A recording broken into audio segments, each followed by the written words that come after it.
This is Squanto's Journey, the story of the first Thanksgiving, written by Joseph Bruchac and illustrated by Greg Shed. My story is both strange and true. I was born in the year the English call 1590. My family were leaders of the Patuxet people, and I too was raised to lead. But in 1614, I was taken to Spain against my will. Now it's 1621, and I am again in my homeland. My name is Squanto, and I would like to tell you my tale. I look up and watch a heron flying overhead. It goes towards the falls that gave our people their name. We were the Patuxet, the people of the falls. Our cleared fields were not empty of people then as they were when the English pilgrims landed in the freezing moon of 1620. Only 6 winters have passed, but so many things have changed. I remember that day in 1614, white men had come often to fish in our bay and trade. They had brought us fine things in exchange for beaver and deer skins. This time, when their tall ships, with sails like the wings of giant birds, anchored offshore, this time was different. John Smith was one of the English captains. He and his officer, Thomas Dermer, traded with us. I liked the way Dermer shook my hand. Smith learned much from dealing with other Indians in the summerland of Virginia. He knew we valued honor. The other captain was Thomas Hunt. After Smith left, Hunt landed at Patuxet. He told us he was Smith's friend. "Come to a feast on my ship," he said. More than 20 of us went aboard to share food with friends, but Hunt was no friend. He set sail, taking us with him as captives. Left behind were our families, our homes, our people. Our lives were no longer our own. Soon we were crossing wide, salt waters. The journey was long, but my spirit did not desert me. I remember I was Penice, a man of courage. I told stories to my people and urged them to stay strong. Hunt took us to Malaga in the land of Spain. There we were sold to be slaves. But men who served the Creator were there. It was they, who called themselves brothers, who freed us from our chains. I learned more of their language. I let them teach me about their ways of thanking the great mystery. I told them what I wanted most. I wanted to return home. With the friar's help, I went to England. English ships often sailed toward the sunset. I realized that if I could be of use to the English, they might take me with them.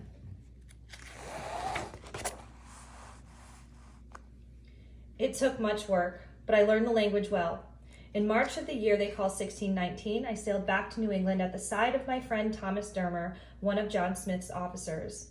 Our memories of each other were like the taste of good water. He told me that things were not well between my people, the people of the First Light, and the English. Englishmen in their ships were now being attacked when they came to shore. Perhaps if I accompanied the English, I could speak with the Indians and they could trade again in peace. My heart felt as if it were soaring on eagle's wings as the ship cut through the waves, but I also feared what I might find. There was this many people, he said, telling me of great illness in New England brought on by white traders. Now only this remained. He folded back all but 2 fingers. It proved as he said, the sickness had come down upon Patuxet like the blow of a war club. Only a few of my people survived. My wife, my children, my parents, and all those closest to me were gone. I will not say their names now. I will speak them again when my own feet climb the highest mountain and I walk the road of stars to greet them.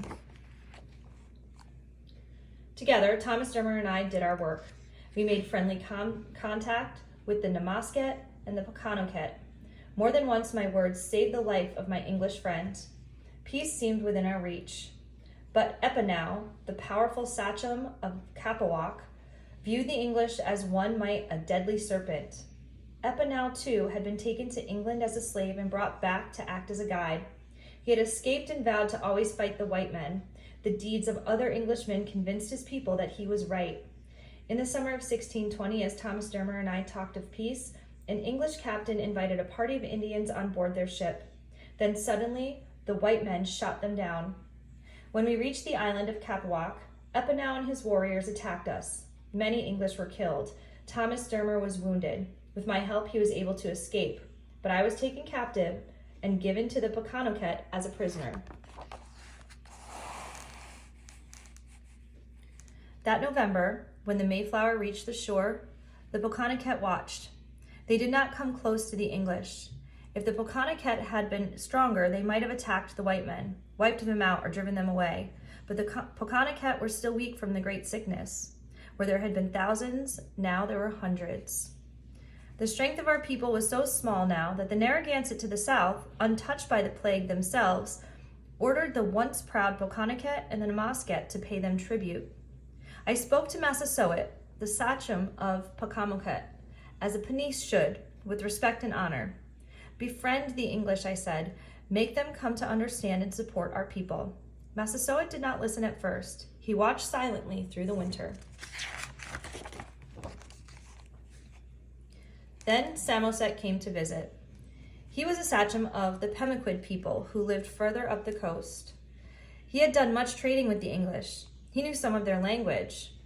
Let me talk with Sanglimosniak, he said to Massasoit, nodding to me as he spoke. Massasoit agreed. The next day, March 16th of 1621, Samoset strode into the English settlement. Welcome, English, he said in their tongue. He showed them 2 arrows in his hand. One had a flint arrowhead and the other arrowhead removed. The arrows symbolized what we offered them, either war or peace. The English placed a coat about his shoulders to warm him. They invited him into one of their houses. They gave him small water, biscuits and butter, pudding and cheese. The food was so good, Samoset said to me later, laughing as he spoke, I decided to spend the night. When he left the next day, he promised to return with a friend who spoke their language well. So it was that 5 days later, on the 22nd of March, I walked with Samoset back into my own village. Once Patuxet, now it was Plymouth. I looked around me. Though much was changed, I knew that I had at last returned to the land of my home. Perhaps these men can share our land as friends, I told my brother at my side. In the moons that followed, there was much work to do. The Pokanoket freed me to be a guide and interpreter for the English. Not only did I act as an envoy between the English and our people, I also had many things to teach the white people about survival. They knew little of hunting and almost nothing of planting. It had always been the job of the Patuxet women to care for the crops, while the men such as myself hunted. But I had observed much in the years since my captivity. I had seen in Newfoundland how the English learned from our people how to grow corn. Use the small fish that wash up on our shores in great numbers, I told the English. Bury those fish in the earth and they will feed the corn. I showed them how to plant the seeds of the corn and beans and squash together in hills. I told them when it was the moon of hoeing. They listened well and worked hard. I came to see that these pilgrims could be our friends and we theirs. Together we might make our home on this land given to us by the Creator of all things. A good harvest was brought in this fall. Some of their English crops have not done well, but the 3 sisters, the corn and beans and squash, have done well. As I look at the beans growing up about the stalks of corn, I think of how our 2 people have become entwined. I feel hope for our children in the seasons to come. With our help, the English have learned enough of hunting and fishing to provide the food for a great feast such as this one, the feast for all of our people. Now as we eat together, I give thanks. I've seen more in my life than most men, whether Indian or English. I've seen both death and life come to this land that gives itself to English and Indian alike. I pray that there will be many more such days to give thanks together in the years that follow.